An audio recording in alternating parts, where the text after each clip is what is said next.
परभणीत 7 नगर परिषदेच्या मतदानाला सुरुवात झाली आहे। मुंडे भाऊ बहीण रत्नाकर गुट्टेंची प्रतिष्ठा पणाला लागली आहे। मेघना बोर्डीकरांना राष्ट्रवादीचं आव्हान आहे, तर दुसरीकडे पाथरीमध्ये माजी आमदार बाबाजानी दुर्राणी हे आपला 35 वर्षांचा गड राखणार का, हेही पाहणं तितकंच महत्त्वाचं ठरणार आहे। याचाच आढावा घेतला आमचे प्रतिनिधी रमेश महामुने यांनी।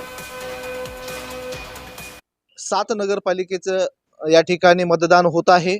या ठिकाणी जर पाहिलं तर गंगाखेडमध्ये आमदार रत्नाकर गुट्टे यांची प्रतिष्ठा पणाला लागली आहे। त्यांच्या विरोधामध्ये धनंजय मुंडे यांच्या भगिनी आमदार मधुसूदनजी केंद्रे यांच्या पत्नी या ठिकाणी आहेत।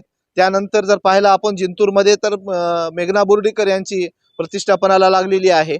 जर आता सकाळच्या या थंडीच्या वातावरणामध्ये मतदारांनी मतदान केंद्राकडे कानाडोळा केलेला आहे, मात्र दुपारच्या नंतर हा टक्का वाढण्याचे चिन्ह आहेत।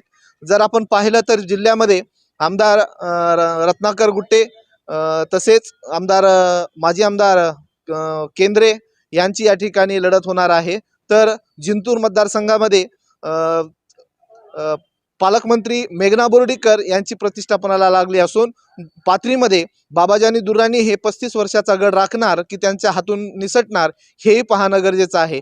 सोनपेठमध्ये जर पाहिलं तर राजेश विटेकर यांचीही त्या ठिकाणी त्यांची पकड आहे, मात्र त्यांच्या हातून निसटते की काय हे पाहणं गरजेचं आहे। मात्र आत्ता जर पाहिलं तर मतदारांनी मतदान केंद्रावर जाणे टाळलेलं आहे। दुपारच्या नंतर या ठिकाणी टक्का वाढण्याची चिन्ह आहेत। जय महाराष्ट्रसाठी रमेश महामुने, परभणी।